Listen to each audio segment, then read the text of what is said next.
नमस्कार शेतकरी मित्रांनो. तर एका भावाने आपल्याला कमेंट केली आहे की शेळी खरेदी करताना कोणकोणत्या गोष्टीची काळजी घ्यावी. तर त्याच्याबद्दलच हा संपूर्ण व्हिडिओ होणार आहे मित्रांनो. तर व्हिडिओ शेवटपर्यंत बघा. तर काही शेतकरी मित्रांची सुद्धा एक फसवणूक होतीये. तर ते सुद्धा होणार नाही. हा व्हिडिओ 100% तुम्ही एक शेवटपर्यंत पाहिलात तर.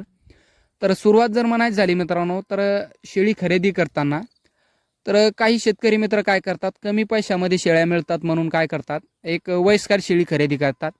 आणि त्या वयस्कर शेळीमुळं काय होतंय मित्रांनो, एकतर ती शेळी तुमच्या शेडवरती येऊन एकतर कमीत कमी वेत देईल, किंवा एक तुम्ही जे वेत कमी मिळेल आणि ती शेळी जेवढ्याला तुम्ही खरेदी केली, तर काही कारणास्तव तुम्हाला ती शेळी विक्री करण्याचं काम पडलं, तर ती शेळी तेवढ्याला एक तुम्ही विकू शकत नाही, किंवा ती शेळी तुमच्याजवळ जास्त दिवस राहील त्याची सुद्धा काही गॅरंटी नाही. तर घेताना बघा, आता काही शेतकरी मित्रांचा प्रश्न असेल की कशी शेळी खरेदी करावी.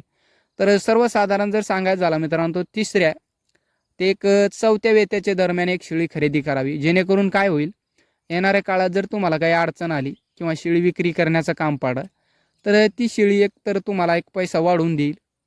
तर वाढवून पैसा देईल मित्रांनो, काही अडचण आली तुम्हाला तर, आणि तुमच्या शेडवरती ती जास्तीत जास्त वेत देईल, तुम्हाला जास्तीत जास्त पिले मिळेल, जेणेकरून तुमचा एक चांगल्या पद्धतीचा प्रॉफिट होईल. आणि दुसरा मुद्दा म्हणजे एक शेळी खरेदी करताना तुमच्या मित्राकडून खरेदी करा किंवा एक व्यापारीकडून खरेदी करा, किंवा तुमचं एक शेतकरी मित्र असो कोणी आपल्या जे शेळ्या चारत असेल तर त्यांच्याकडून खरेदी करा.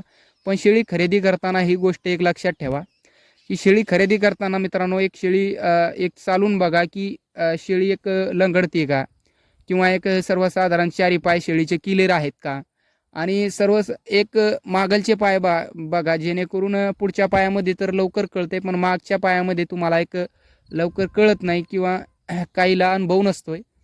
तर मागलच्या पायामध्ये पहा, जेणेकरून काय होतंय, मागलच्या पायाने जर शेळी लंगडत असेल तर ती शेळी जर गाभण राहिली मित्रांनो, तर संपूर्ण लोड एक मागलच्या पायावर जास्त पडतोय. त्याच्यामुळे काय होतं, ती शेळी एक गाभण काळात खूप बेजाऱ्या होतात शेळ्याच्या. तर एक शेळी तशी बघून घ्या. तर दुसरा मुद्दा म्हणजे एक शेळी शेळीचे डोळे पहा. जर डोळ्यातून पाणी निघतंय का, किंवा एक शेळी एक शेळीला दिसतंय का. तर काही व्यापारी काय करतात, भरपूर शेळ्या अशा गाडीमध्ये एक आणतात, त्याच्यामुळे शेळ्या काही एक गाडीत थोडं तर इकडे तिकडे झालं म्हणजे एक शेळ्याचं एक दिसत नाही काही शेळ्यांना. तर एक असं सुद्धा होऊ शकतंय. तर जे विक्री करणार आहे मित्रांनो, तर ती शेळी एक कधी चांगली विक्री करत नाही, हा सुद्धा एक मुद्दा लक्षात ठेवा. तर काळजी घ्या. आणि एक तिसरा ते चौथा मुद्दा म्हणजे एक असा आहे की शेळी दुधाला चांगली असली पाहिजे. जर दुधाला शेळी चांगली असली तर 100% जे तुमची शेडवरती पिले येईल ते लवकरात लवकर विक्री होईल. तर 4 पैसा शिल्लक गेला तरी चालेल, पण दुधाची शेळी एक चांगली घ्या. तिसऱ्या चौथा वेतामध्ये तुम्हाला तवाच ओळखून येते की शेळी दुधाला कोणती आहे.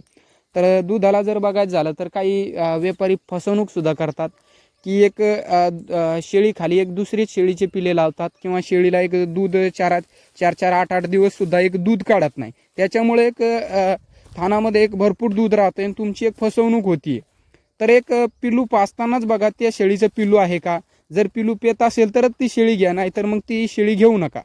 तर एक अशी माहिती आहे मित्रांनो, एक माझा अनुभव तुमच्याबरोबर शेअर केला.